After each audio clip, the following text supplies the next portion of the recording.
Alright folks, welcome back to another game of Sudoku. Got a medium puzzle today. Cool little rows. That whole row is empty, and look at this one. That one's all missing. Lots of numbers missing.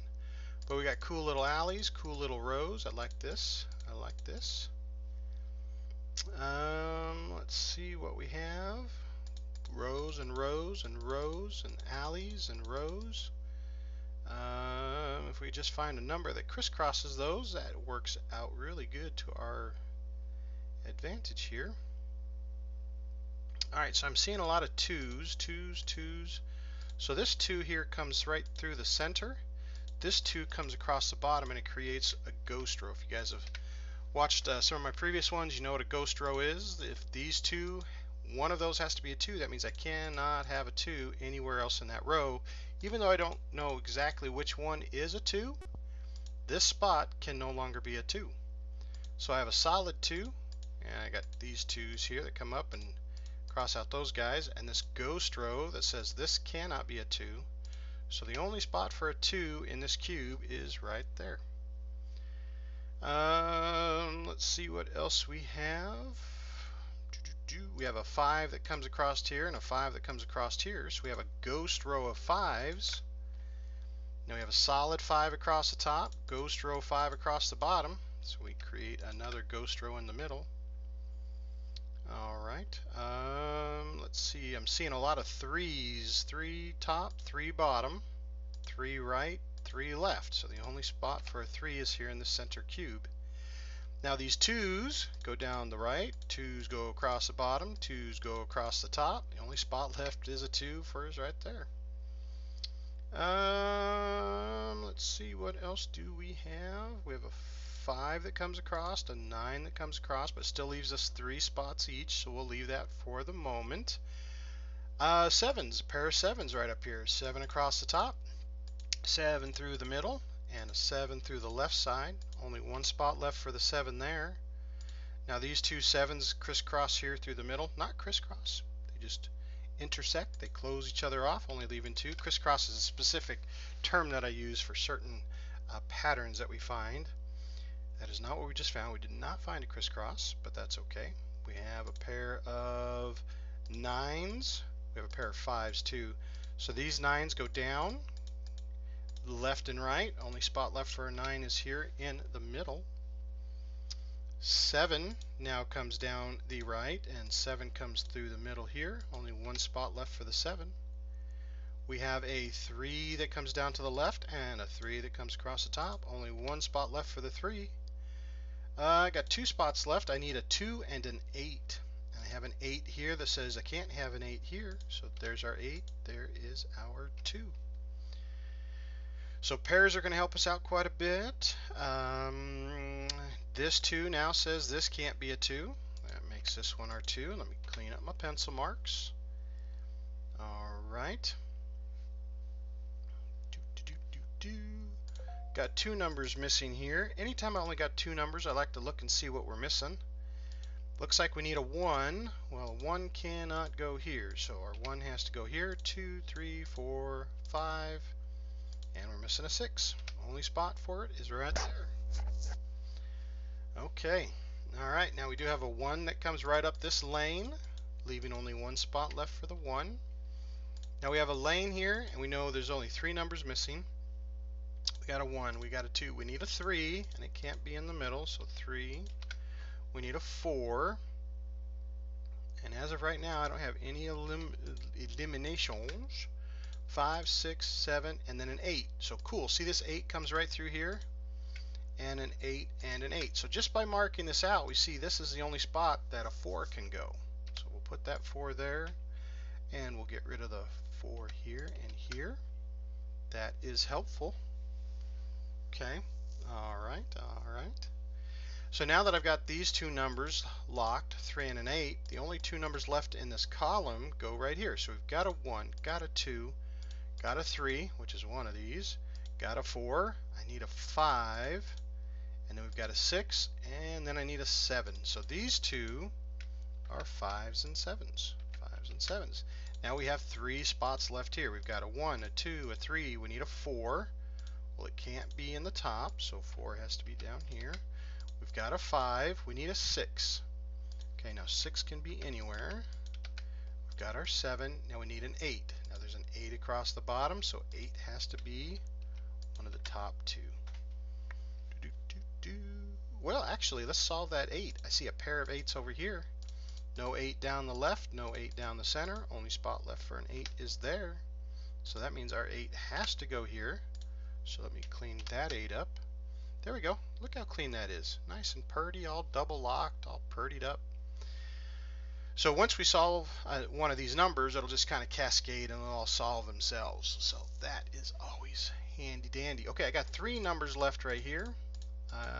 Anytime I only got 3, I like to see what they are. 1, 2, 3, 4. We have a 5. Now I need a 6. Okay, now that can be anywhere. And then we've got a 7 and an 8, and we need a 9. Okay, so cool. See, this 9 says I can't have a 9 here. So now, folks, these two are double locked right here. I cannot have a 5 or a 9 here. That means these two have to be a 5 and a 9.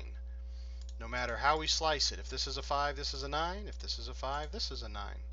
So that only leaves us one spot for that 6. Okay, cool. So now we only got 2 numbers missing here. We've got a 1, 2, 3. Okay, I need a 4. Well, it can't be in the top. 5, 6, 7 is our last number missing. There we go. So that column is all done up nice and tidy. Okay, I got 3 numbers missing here. I need a 1, and that can go everywhere. 2, 3, 4. I need a 5. That can go anywhere. I need a 6. That can go everywhere. Well, that's not very helpful. You know, I'm looking over here, and remember these lanes that I like? I see a 5 and a 6 right here, and that cuts right through the middle here. So that means there's only 2 spots for the 5 and 6. Oop, did I miss it? And that double locks those 2 cells. Okay, just like we did up here, this 5 and 9. No matter how we like it in this bottom cube, because these 5 and 6s are lined up, these 2 have to be it, and the last 2 numbers in this cube have to be here, which looks like a 1 and a 3. 1 and a 3, 1 and 3. Those are locked. They cannot be anything else. So I'm missing 2 numbers for this row now. I've got my 1. I need a 2. Well, the 2 cannot be here. I've got my 3, 4, 5, 6, 7, 8, and 9 goes there. Last spot for it. Okay, alrighty. Now, we have a ghost row 5 and 6 here. That helps me say this can no longer be a 5. So our 5 has to go here. Now we have 2 numbers missing here. 1, 2, 3. And a 4. 3 and a 4. And I'm looking vertically and horizontally to see if I have any help, which I do not at the moment. So let's mark those 3s and 4s. There we go. Okay, cool. Now I see a 3 and an 8 and a 3 and an 8. So in this row, I need a 1, I need a 2. 3 can be either one of these spots, but it cannot be here. Now I need a 4, which could be here or here, but it cannot be here. We've got our 5, we've got our 6, got our 7. We need an 8. 8 cannot go here, 8 cannot go here. This is the only spot for this row that we can have an 8. So that is going to resolve some numbers for us. So this 3 is going to come over here and help us with this. There we go. Alright, now this is the only spot left for a 4 now. Now this 3 is going to cascade down here, and one of these is a 1 and a 3. 3 cannot belong here anymore. There we go. Alright, and they just kind of trickle down. That's how it works. So we got 2 numbers missing here. We've got a 1, a 2, a 3. So we do need a 4, 5 and a 6, and a 7. We need a 4 and a 7. Okay, cool. 4 and a 7, 4 and a 7. Alright, so this right here is going to help us with our 7s. Remember that crisscross word I said earlier today? This right here creates a crisscross pattern. So I'll show you the crisscross pattern, but I'll show you another solution that will verify the crisscross pattern. So anytime you have a number, see these 7s, that they're locked, if they crisscross over 2 rows or columns, they don't have to be together, they could be separate. But see, if this is a 7 then this is a 7. However, if this is a 7, this is a 7. See that crisscross solution? No matter which choice it chooses, both the center and the bottom row are covered with this crisscross pattern. Whenever you see that crisscross pattern, it takes care of both rows. So one of these two has to be a 7, but it can no longer be the middle or the bottom because the crisscross that these create. Now to verify that, can't have a 7 here, can't have a 7 here, can't have a 7 here. So this is actually the only spot in that row that a 7 will actually even fit. So just to show that to you, crisscrosses are great. They help to eliminate. So see this 4 and 4, they create a crisscross pattern, but the 4 is already in the top row. And that works vertically, horizontally, doesn't matter.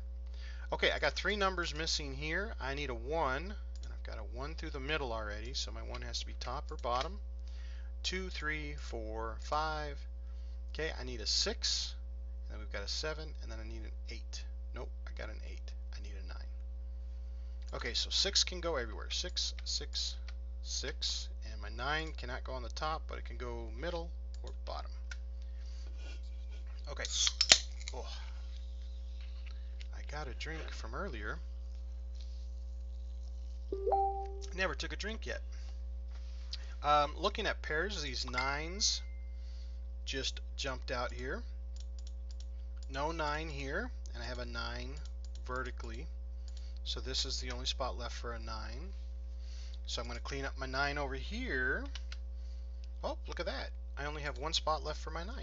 And see how clean that is? 1 and 6s? That is clean. That's usually how they resolve, leaving me with a mess of numbers.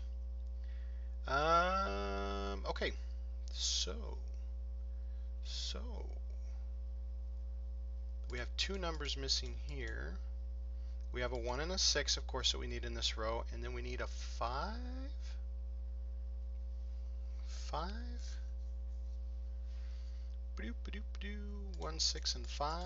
Now see this 5 and this 5 are going to create an X pattern, and it's going to put our 5s down here. Okay, I do have a 1 that comes across the bottom, so my 1 has to be here somewhere.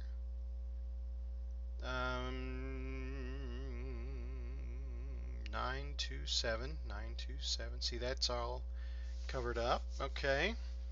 Let's see. Oh, we've got 3 numbers right here. Let's solve these fellers here. Let's go backwards. I got a 9. I need an 8. Well, it can't go here. And in fact, I'm going to put my 8 down here as well. This 8 comes over, this 8 comes over. So my 8 has to be in one of these 2, and then up above it's in one of these 2. Alright, we've got our 7. Now we need a 6. No help on the 6. 5, 4, 3, 2, and then I need a 1. And no help on the 1. Alright, we'll just throw some numbers in there. Alright. Okay. Alright. So we still need a 1 and a 6. And what's the other number that we're missing? 1. Oh, yeah, that's all 4 numbers. 1 and a 6. 7 and a 5.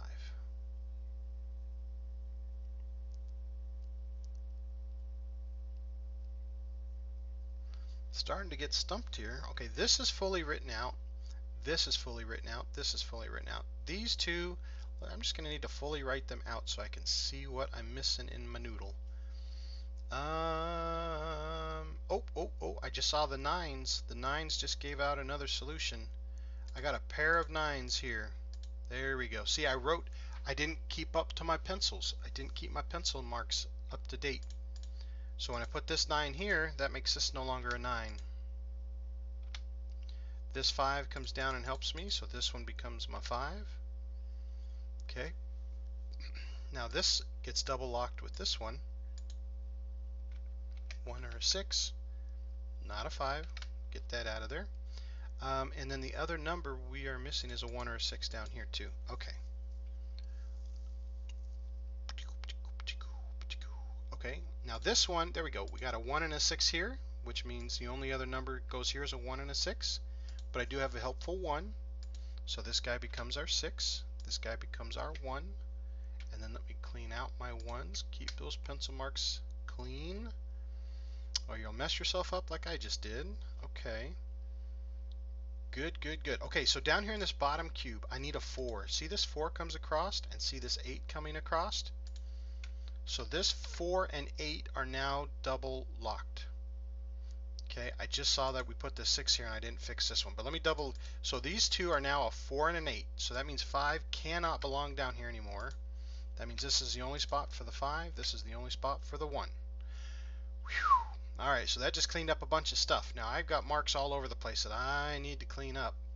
If this is a 1, that makes this one a 6. If this is a 6, that makes this one an 8. Makes this one a 6.